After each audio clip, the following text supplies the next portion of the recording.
Australian Prime Minister Anthony Albanese was caught in the hot mic moment during a Pacific Island leaders retreat. He was asking Campbell, the Deputy U.S. Secretary of State, to split the cost of an Australian-led Pacific policing program.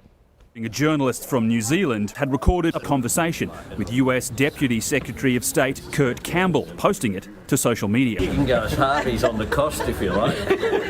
The pair was discussing the landmark $400 million deal Mr Albanese had just struck to boost law enforcement in the region. The policing pact will stifle China's attempts to expand its security links in this region. Dr Campbell revealing the White House was working on a similar plan, pressing pause only after talking to US Ambassador Kevin Rudd. I talked with Kevin about it, and so we were going to do something, and he asked us not to, so we did not. We've given you the lane, so take the lane. Now, according to Campbell, Kevin Rudd persuaded the U.S. not to proceed with the Pacific policing program. Why? Because Australia will, and it did. Can you give us any more insight about what we told the U.S. not to do in order to give us the lane to do this Pacific policing initiative? No, frankly. It was on the plenary floor. It was open to media. Oh, you must be pretty bored. Journalists tend to identify themselves. It was a major announcement, though. This was a major key point of why you were here, as you said, one of the top 3 points. So yeah, so we're not bored. We're very interested. Well.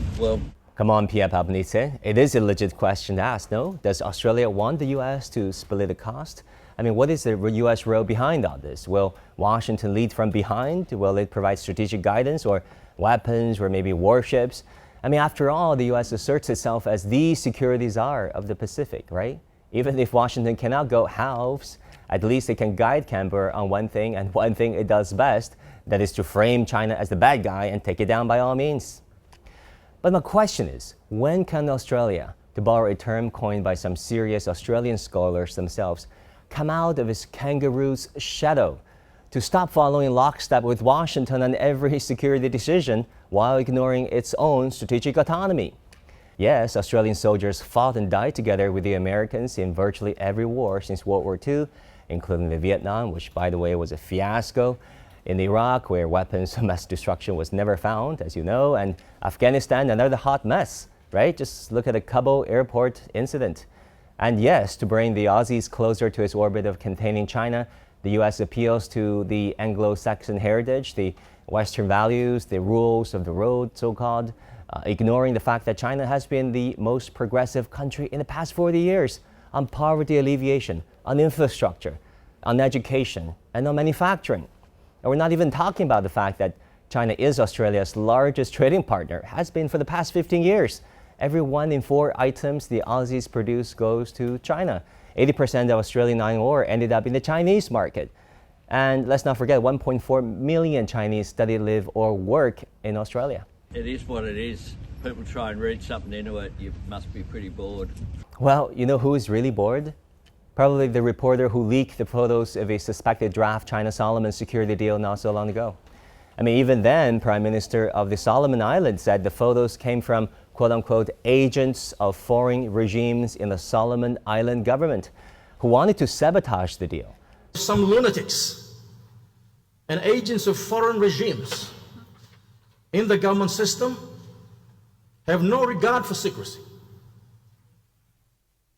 There are people who exist only, Mr. Speaker, to undermine the work of legitimate authorities.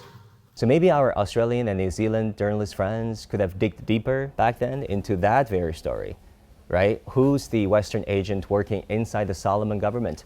Any Western government asked him or her to leak those photos to the press? If so, was it about torpedoing the China-Solomons agreement? Did they know that this China-Solomons deal would have been about climate, would have been about humanitarian relief, would have been about restoring law and order? I guess facts don't matter these days, not as much as narratives do. But from our interview with half a dozen Pacific Island leaders in the past year, what I can tell you, my friends, is that we get a clear message from these Pacific Island leaders that they don't want their countries to be stuck in the middle of power politics or bloc confrontations, right? They want to buy products from countries that can make them cheaper, better, and faster. They want their goods to end up in as many markets as possible around the world. And they want development, right? Better roads, better bridges, better airports in their own society, and better digitalization.